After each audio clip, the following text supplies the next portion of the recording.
मल्ल युद्ध चल रहा है। भीम ने देखा, कन्हैया ने एक तिनका उठाया और बीच से फाड़ दिया।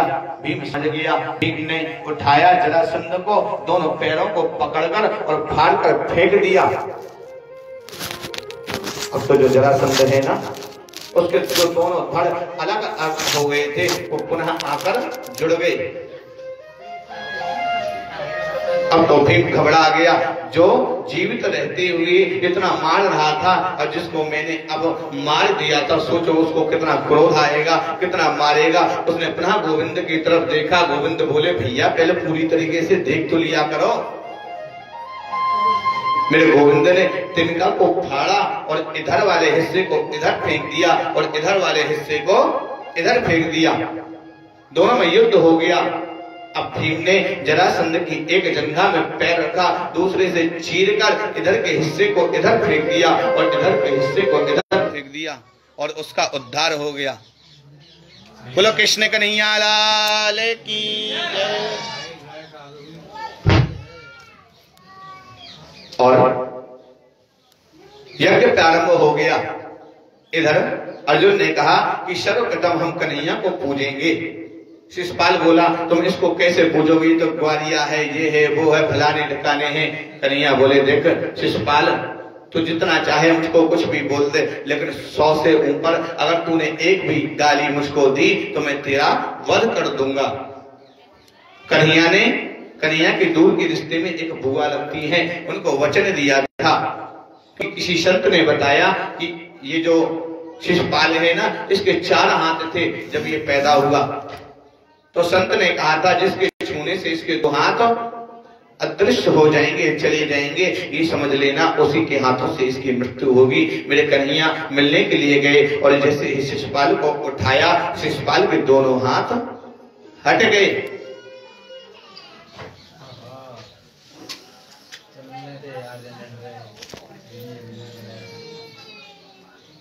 श्रीमन नारायण नारायण नारायण, श्रीमन नारायण नारायण नारायण, श्रीमन नारायण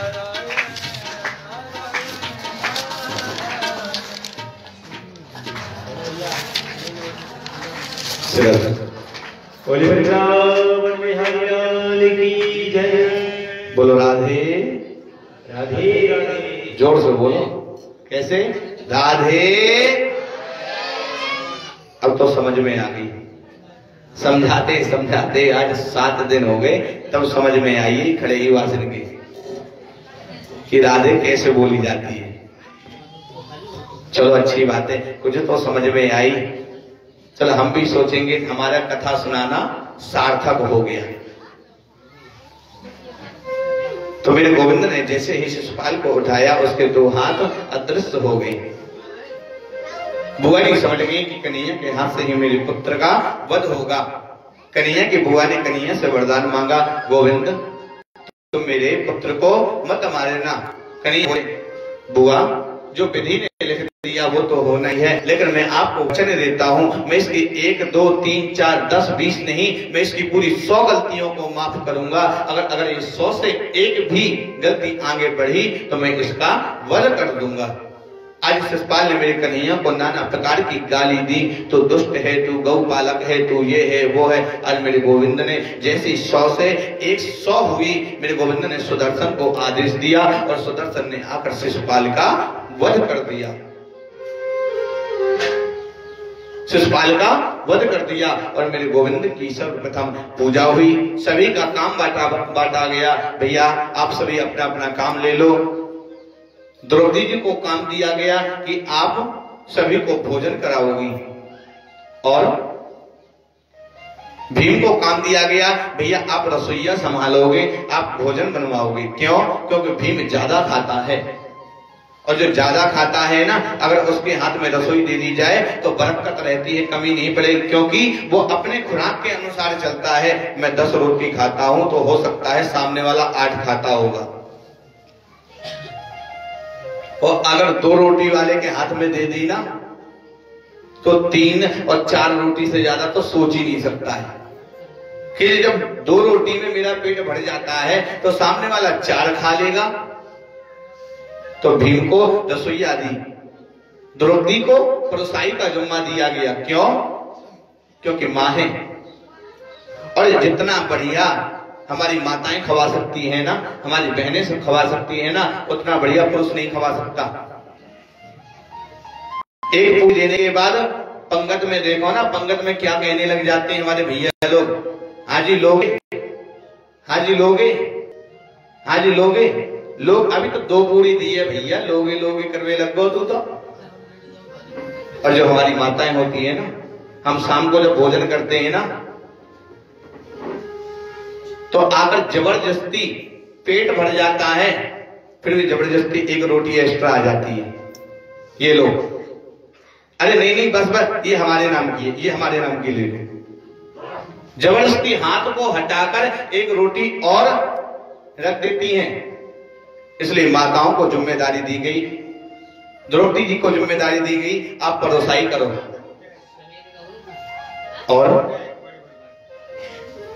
नकुल सहदेव को जिम्मेदारी दी गई, जो भी अतिथि आएगा उसको ससम्मान आप ले जाकर उसके आसन पर विराजमान करोगे। मेरे नारायण ने कहा, कन्हैया ने कहा, भैया आप सभी लोगों ने अपना अपना काम समझ लिया। तो बोले कन्हैया आप? बोले मैं भैया जो भी अतिथि आएगा मैं उसके चरणों को धोऊंगा, उसके चरणों को धोऊंगा, और जब अतिथि भोजन करके जाएगा ना तो मैं उसकी पत्तल को उठाऊंगा।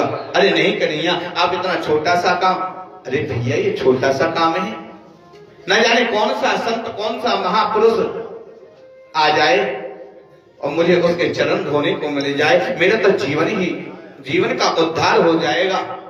और जब भोजन करके जाएंगे ना तो उनकी पत्तलों को मैं उठाऊंगा, उस पत्तल की सेवा करूंगा।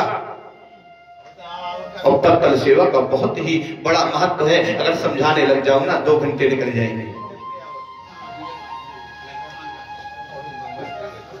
हमारे वृंदावन में एक सीताराम व्यास जी हुए हैं,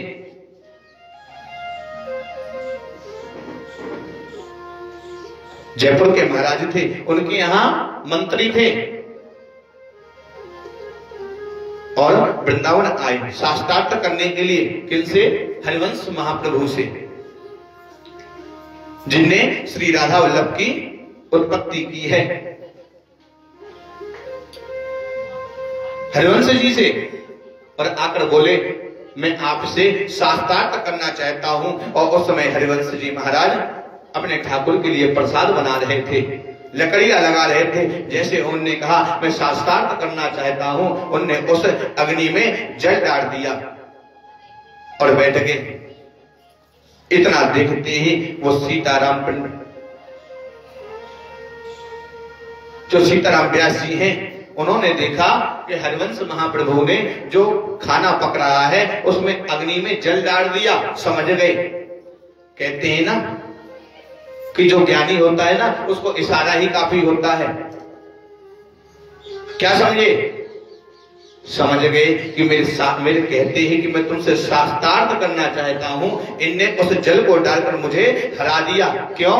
क्योंकि शास्त्रार्थ होता है एकाग्र चित्त होकर, और वो ठाकुर का खाना पका रहे थे और मैंने आकर उनको बीच में टोका और उनने वो जल डालकर मुझे ये संदेश दिया कि तुमको तो अभी इतना भी ज्ञान नहीं है। जब किसी का चित्त कहीं और लग रहा हो, जब वो ठाकुर की सेवा में हो तो उसको टोकना नहीं चाहिए। जब नारायण की सेवा चल रही हो, जब भजन चल रहा हो तो किसी को टोकना नहीं चाहिए। सीताराम व्यास जी समझ गए, प्रणाम किया। अब मैं इस श्री राम वृंदावन को छोड़कर नहीं जाऊंगा। राजा ने कहा जाकर देख के आओ हमारे मंत्री जी कहाँ गए। वहां गए। आज सैनिकों ने उनको पकड़ कर ले जाने लगे। उसी समय संतों का भंडारा चल रहा था, उसकी पत्तल अब बाहर निकाल के फेंकी गई थी। उन सैनिकों से हाथ छुड़ाकर, और जैसे ही वो पत्तल में से थोड़ा सा प्रसाद, जो महाप्रसाद संतों का जूठन बचा हुआ था, उसमें से लेकर अपने मुख में धरा। उस सैनिक बोले भैया जी तो पागल है गौ, झूठे मूठे पत्तलन में से उठा उठा के खा रहा है, छोड़ो इसको। और चले गए। वो व्यास जी कहते हैं धन्य है संतों की महाप्रसादी, एक तिनका मुंह में जाते हुए इस संसार के लोगों से मैं दूर हो गया। अगर इन संतों के श्री चरणों में चला जाऊं तो मेरा तो उद्धार ही हो जाएगा, मेरा तो उद्धार ही हो जाएगा। ठाकुर जी कहते हैं मैं तो कत्तल सेवा करूंगा। और एक संघ रखा गया कि जब आपके राज्य में सभी लोग भोजन कर लेंगे तो ये शंख बज जाएगा और समझ लेना कि आपका यज्ञ पूर्ण हो गया। सब भोजन करके चले गए, लेकिन वो शंख नहीं बजा। कन्हैया के पास आए, कन्हैया भैया ये शंख क्यों नहीं बजा? कन्हैया ने बताया भैया तुम्हारे राज्य में एक संत हैं, और देखिए लोग समझ लेते हैं कि जो संत है ना उसकी जाति ये है, उसकी जाति वो है, लेकिन संत की कोई जाति नहीं होती। नदी का कोई घाट नहीं होता और संत क्या कोई जाति नहीं होगी। वो नदी का जल आज इस घाट में है तो कल उस घाट में होगा, आज इस शहर में है तो कल उस शहर में होगा। ऐसे ही संत का कोई स्थान नहीं होता। और भैया तुम्हारे ये जो बुलावा देने वाले थे ना, इन्होंने उसको नीच जाति का समझकर बुलावा नहीं दिया है। तुम जाओ और जाकर उनको बुला कर लाओ।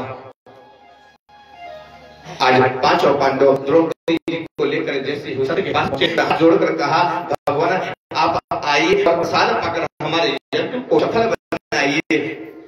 वो संत बोले सुनो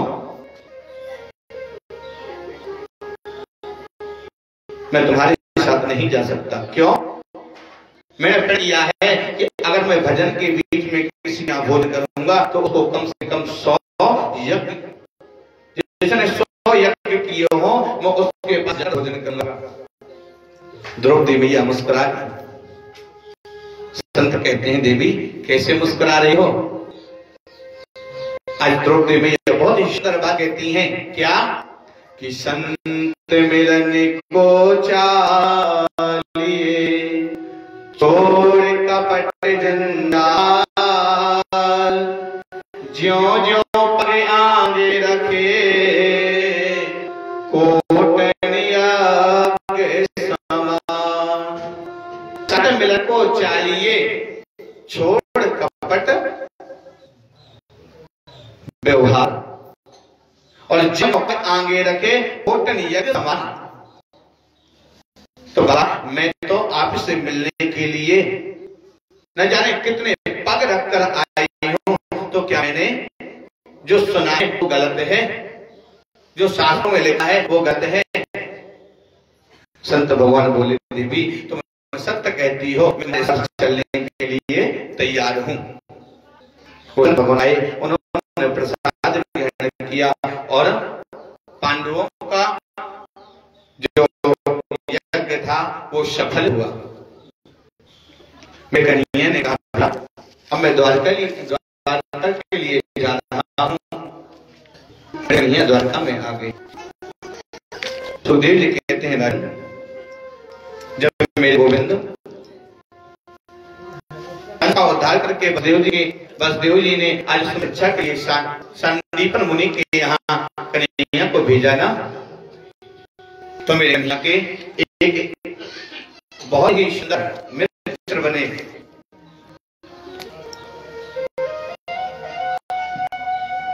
कौन? भागवत जी में नाम तो नहीं दिया गया, लेकिन गर्भ संहिता में नाम दिया गया है। वो कहते हैं गोविंद के जो भक्त हैं ना, भागवत में कहा गया है ब्राह्मणों, एक ब्राह्मण बालक है जो कन्हैया का मित्र है। लेकिन गर्भ संहिता में कहा है सुदामा नाम का ब्राह्मण है मेरे कन्हैया का मित्र बना। और एक दिन सुदामा जी भूल गए, अपने पाठक को देखा तुम पाठ को भूल गए हो, तुम्हारे लिए यही दंड है, तुम आओ और यज्ञ के लिए लकड़ियां तोड़ कर लाओ। मेरे कन्हैया ने देखा मेरे मित्र जंगल में जाएगा अकेला। मेरे गोविंद भी गुरु जी से कहते हैं गुरु जी मैं भी भूल गया। शांतिवन मुनि समझ गए, अरे इसकी श्वास श्वास में चारों वेद उत्पन्न होते हैं। आज वो कह रहा है कि मैं अपना पाठ भूल गया। धन्य है कृष्ण, तुम्हारी मित्रता को धन्य है। अच्छा ऐसा करो, तुम भी उस जंगल में जाओ और लकड़ियां समिधा लेकर आओ।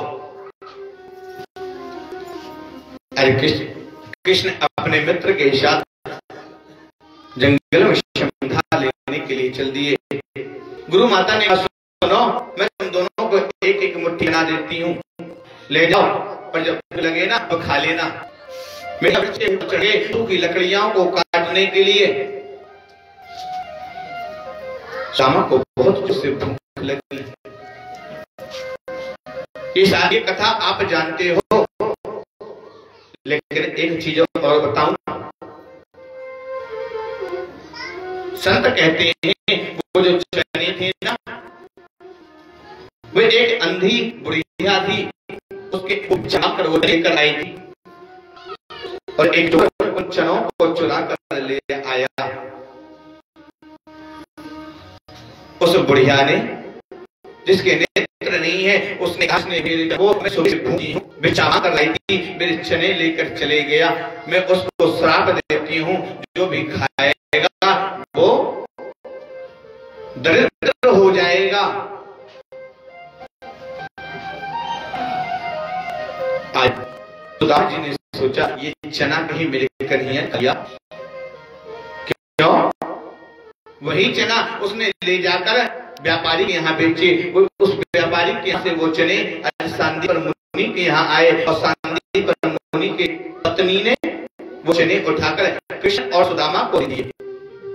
सुदामा जी सोचते हैं कि मेरा गोविंद इन को खा ले, और वो तो राजा है, राजा का पुत्र है, और कहीं उसको निर्धनता देखनी पड़ गई। रहते हुए मेरा मित्र जिसने मेरे लिए अपना पाठ भुला दिया और दंड का पात्र बना मेरे लिए, मैं उसको निर्धन कैसे होने हूं। सुदामा जी ने वो दो मुट्ठी चने खुद खा लिए।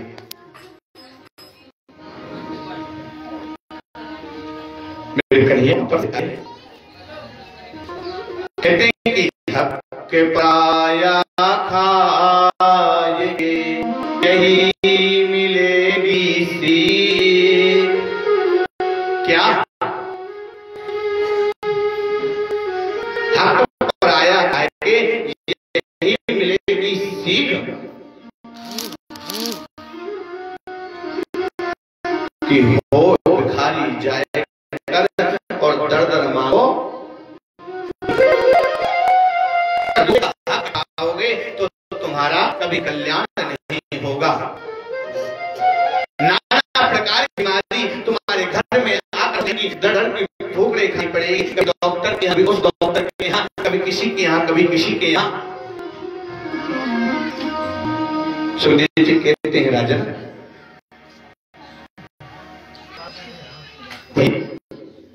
मेरे गोविंद का हाल सखा रामा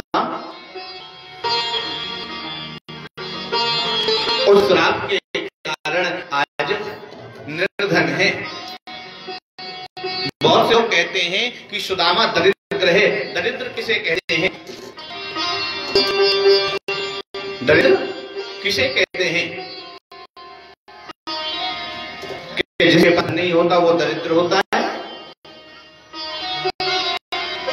वो निर्धन होता है जिसके पास धन नहीं होता है। दरिद्र कौन होता है? जिसके पास धन होते भी और किसी दुखी की सहायता न कर सके। अथाह भरा हुआ है, लेकिन उसके सामने कोई असहाय व्यक्ति, कोई असहाय पशु अपने प्राण को त्याग रहा है, लेकिन अपने धन से उसका भला नहीं कर सकता। वो होता है दरिद्र। मन का दरिद्र होता है, धन का कोई दरिद्र नहीं होता। जिसके पास धन नहीं होता वो निर्धन होता है। तो देवी कहते हैं, राजन बड़े सात्विक ब्राह्मण हैं सुदामा जी,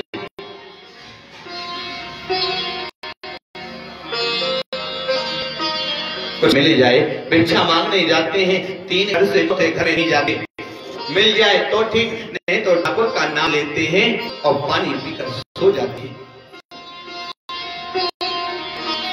पानी पीकर सो जाते हैं। जो सुदामा है उनकी पत्नी है जिनका नाम है सुशीला, 3 बच्चे हैं।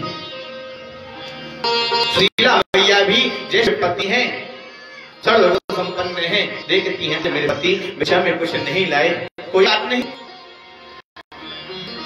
अग्नि को जलाती हैं, उसके ऊपर बर्तन रख देती हैं, पानी देती हैं और बच्चों से कहती हैं देखो अभी अन्न पक रहा है और जब पक जाएगा ना मैं तुमको जगा खवाऊंगी, तुम सो जाओ।